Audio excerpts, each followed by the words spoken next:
Hola amigos, mi nombre es Francisco Pedraza.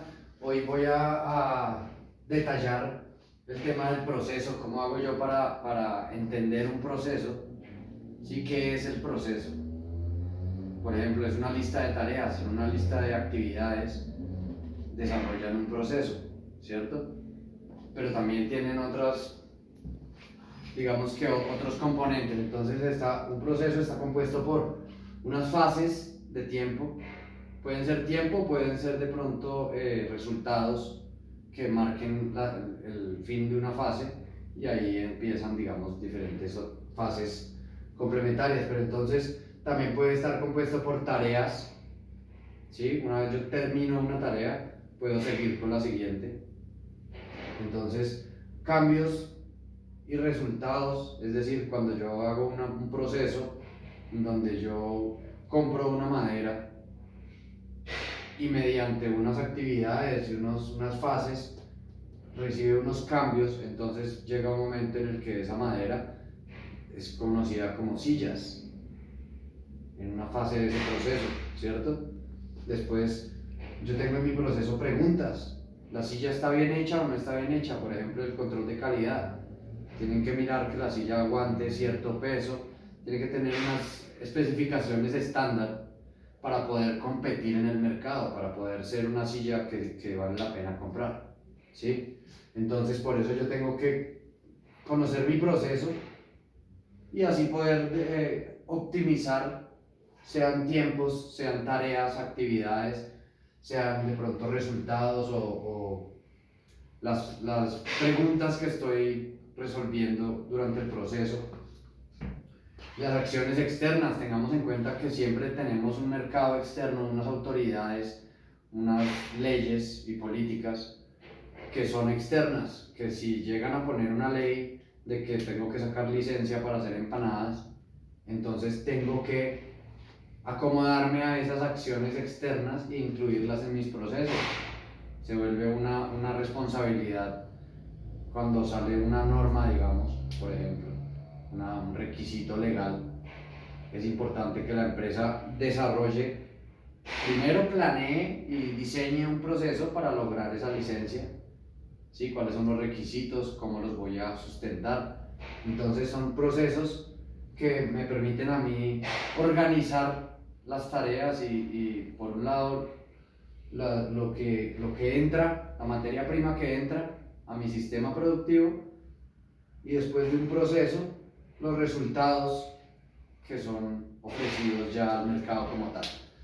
Entonces, el diagrama del proceso.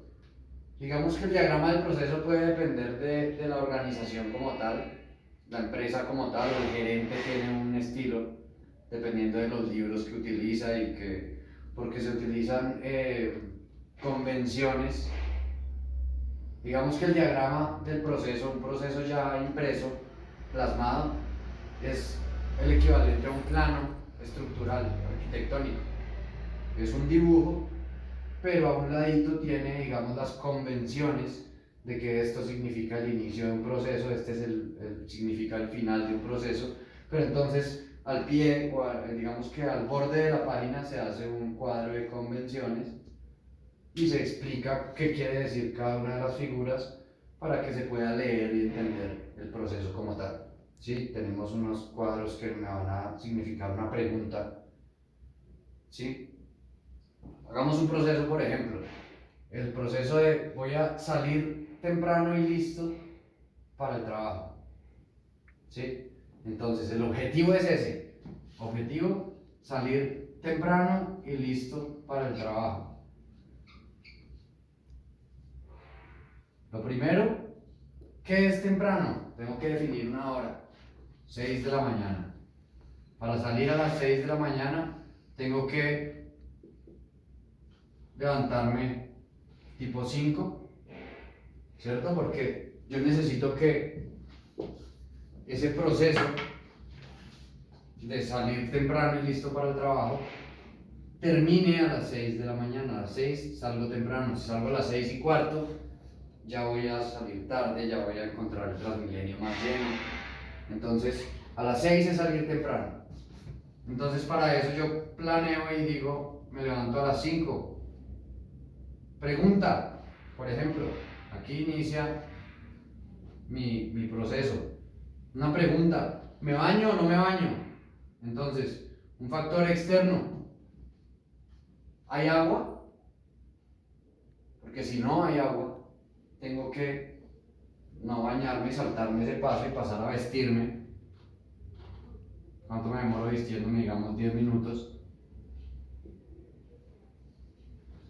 Entonces, es importante que yo entienda que el proceso puede ser en fases de tiempo. Si yo puedo definirlo en minutos, cuánto me voy a demorar en ese proceso. También puedo definirlo en presupuesto, en costos. ¿Sí? Cuánto me cuesta bañarme, cuánto me cuesta la ropa que me voy a poner ese día, cuánto me cuesta desayunar, el desayuno, los alimentos y el proceso de poner las ollas y cocinar los huevos o lo que sea. Entonces yo tengo que entender que todas esas tareas las puedo dividir en tiempos o en costos o en actividades o en tareas, digamos, con responsables, con tiempos, con herramientas de pronto necesarias. Yo puedo conformar una visión más clara de mi organización en actividades, en materias primas, en resultados, en procesos, en actividades, sí, actividades, por ejemplo, administrativas y actividades productivas. Sí, la producción es, digamos que aparte de la administración es más una observación de estos mapas para ver cómo hago mejor el resultado y reduzco el costo, digamos que hago más eficiente y optimizo el proceso. Me hacían una pregunta, ¿cómo hago yo, como yo no puedo hacer todo en una organización, en una empresa, cómo hago yo para delegar, pero también garantizar la calidad del trabajo de otras personas? Y lo cierto es que garantizar la calidad del trabajo es imposible. Digamos que ahí la teoría de Peter Drucker nos dice que lo importante es desarrollar un plan de metas, de objetivos a alcanzar, realizado con el equipo de trabajo, que ellos mismos se pongan unas metas y motivarlos a que las cumplan. Es una motivación, yo tengo que inspirarlos para que ellos quieran hacer su trabajo con calidad, no por salir del paso y para irse temprano a las 5 para la casa. ¿Sí? Es una motivación que yo tengo que hacerle a mis empleados, les tengo que dar un salario, les tengo que dar unas condiciones mínimas de seguridad social, de salud. Yo tengo que velar por el empleado para que él pueda prestar su servicio y desarrollar unos resultados que son beneficiosos para la organización. Entonces, en realidad, garantizar el buen trabajo de otra persona es imposible. El propósito, digamos que la meta en ese sentido es motivar al empleado para que él quiera mejorar, para que él quiera aprender y hacer las cosas de la mejor manera. Y si de pronto uno ve que está cometiendo algún error, que él también sepa recibir y aprender nuevas formas de hacer las cosas para que la organización aprenda y crezca con sus empleados, digamos, de la mano. Entonces, esta es la información que quería darles el día de hoy. Los invito a que hagan este ejercicio con salir al trabajo o hacer una tarea o, por ejemplo, vestirse. En este proceso de salir temprano y listo para el trabajo está un subproceso de que es vestirse, un subproceso que es desayunar.